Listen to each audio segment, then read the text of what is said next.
Matthieu, chapitre 13. Ce même jour, Jésus sortit de la maison et s'assit au bord de la mer. Une grande foule s'étant assemblée auprès de lui, il monta dans une barque et il s'assit. Toute la foule se tenait sur le rivage. Il leur parla en paraboles sur beaucoup de choses et il dit : Un semeur sortit pour semer. Comme il semait, une partie de la semence tomba le long du chemin. Les oiseaux vinrent et la mangèrent. Une autre partie tomba dans les endroits pierreux, où elle n'avait pas beaucoup de terre. Elle leva aussitôt, parce qu'elle ne trouva pas un sol profond. Mais, quand le soleil parut, elle fut brûlée et sécha, faute de racines. Une autre partie tomba parmi les épines, et les épines montèrent et l'étouffèrent. Une autre partie tomba dans la bonne terre. Elle donna du fruit, un grain 100, un autre 60, un autre 30. Que celui qui a des oreilles pour entendre, entende. Les disciples s'approchèrent et lui dirent : Pourquoi leur parles-tu en paraboles ? Jésus leur répondit : Parce qu'il vous a été donné de connaître les mystères du royaume des cieux, et que cela ne leur a pas été donné. Car on donnera à celui qui a, et il sera dans l'abondance. Mais à celui qui n'a pas, on ôtera même ce qu'il a. C'est pourquoi je leur parle en paraboles, parce qu'en voyant, ils ne voient point, et qu'en entendant, ils n'entendent ni ne comprennent. Et pour eux s'accomplit cette prophétie d'Ésaïe : Vous entendrez de vos oreilles, et vous ne comprendrez point. Vous regarderez de vos yeux, et vous ne verrez point. Car le cœur de ce peuple est devenu insensible. Ils ont endurci leurs oreilles, et ils ont fermé leurs yeux, de peur qu'ils ne voient de leurs yeux, qu'ils n'entendent de leurs oreilles, qu'ils ne comprennent de leur cœur, qu'ils ne se convertissent et que je ne les guérisse. Mais heureux sont vos yeux, parce qu'ils voient, et vos oreilles, parce qu'elles entendent. Je vous le dis en vérité, beaucoup de prophètes et de justes ont désiré voir ce que vous voyez et ne l'ont pas vu, entendre ce que vous entendez et ne l'ont pas entendu. Vous donc écoutez ce que signifie la parabole du semeur. Lorsqu'un homme écoute la parole du royaume et ne la comprend pas, le malin vient et enlève ce qui a été semé dans son cœur.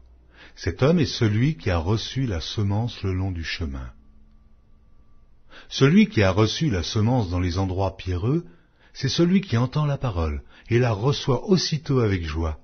Mais il n'a pas de racine en lui-même, il manque de persistance, et dès que survient une tribulation ou une persécution à cause de la parole, il y trouve une occasion de chute. Celui qui a reçu la semence parmi les épines, c'est celui qui entend la parole, mais en qui les soucis du siècle et la séduction des richesses étouffent cette parole et la rendent infructueuse. Celui qui a reçu la semence dans la bonne terre, c'est celui qui entend la parole et la comprend.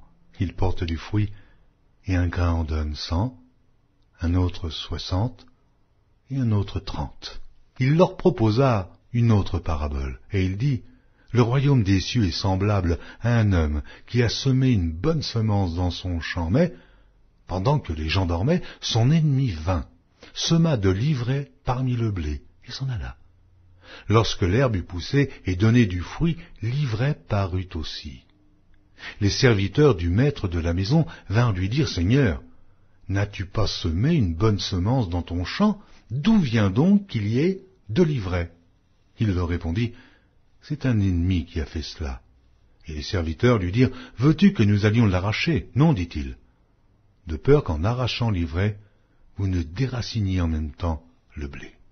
Laissez croître ensemble l'un et l'autre jusqu'à la moisson, et, à l'époque de la moisson, je dirai au moissonneur : Arrachez d'abord l'ivraie, et liez-la en gerbe pour la brûler, puis amassez le blé dans mon grenier. Il leur proposa une autre parabole, et il dit : Le royaume des cieux est semblable à un grain de sénévé qu'un homme a pris et semé dans son champ. C'est la plus petite de toutes les semences, mais, quand il a poussé, il est plus grand que les légumes et devient un arbre, de sorte que les oiseaux du ciel viennent habiter dans ses branches. Il leur dit cette autre parabole. Le royaume des cieux est semblable à du levain qu'une femme a pris et mis dans 3 mesures de farine jusqu'à ce que la pâte soit toute levée. Jésus dit à la foule toutes ces choses en paraboles, et il ne lui parlait point sans parabole, afin que s'accomplît ce qui avait été annoncé par le prophète. J'ouvrirai ma bouche en parabole, je publierai des choses cachées depuis la création du monde. Alors il renvoya la foule et entra dans la maison. Ses disciples s'approchèrent de lui et dirent, « Explique-nous la parabole de l'ivraie du champ. » Il répondit, « Celui qui sème la bonne semence, c'est le Fils de l'homme. Le champ, c'est le monde. La bonne semence, ce sont les fils du royaume. L'ivraie, ce sont les fils du malin. L'ennemi qui l'a semé, c'est le diable. La moisson, c'est la fin du monde. Les moissonneurs, ce sont les anges. Or, comme on arrache l'ivraie et qu'on la jette au feu, il en sera de même à la fin du monde. Le Fils de l'homme enverra ses anges qui arracheront de son royaume tous les scandales et ceux qui commettent l'iniquité, et ils les jetteront dans la fournaise ardente où il y aura des pleurs et des grincements de dents. Alors les justes resplendiront comme le soleil dans le royaume de leur Père. Que celui qui a des oreilles pour entendre, entende. Le royaume des cieux est encore semblable à un trésor caché dans un champ. L'homme qui l'a trouvé le cache, et dans sa joie, il va vendre tout ce qu'il a et achète ce champ. Le royaume des cieux est encore semblable à un marchand qui cherche de belles perles. Il a trouvé une perle de grand prix, et il est allé vendre tout ce qu'il avait et l'a acheté. Le royaume des cieux est encore semblable à un filet jeté dans la mer et ramassant des poissons de toute espèce. Quand il est rempli, les pêcheurs le tirent, et après s'être assis sur le rivage, ils mettent dans des vases ce qui est bon, et ils jettent ce qui est mauvais.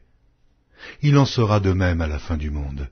Les anges viendront séparer les méchants d'avec les justes, et ils les jetteront dans la fournaise ardente, où il y aura des pleurs et des grincements de dents. Avez-vous compris toutes ces choses? Oui, répondirent-ils. Et il leur dit, c'est pourquoi tout scribe instruit de ce qui regarde le royaume des cieux est semblable à un maître de maison qui tire de son trésor des choses nouvelles et des choses anciennes. Lorsque Jésus eut achevé ses paraboles, il partit de là. S'étant rendu dans sa patrie, il enseignait dans la synagogue, de sorte que ceux qui l'entendirent étaient étonnés et disaient, « Mais d'où lui viennent cette sagesse et ces miracles? N'est-ce pas le fils du charpentier? N'est-ce pas Marie qui est sa mère? Jacques, Joseph, Simon et Jude, ne sont-ils pas ses frères et ses sœurs? Ne sont-elles pas toutes parmi nous? D'où lui viennent donc toutes ces choses? » Et il était pour eux une occasion de chute.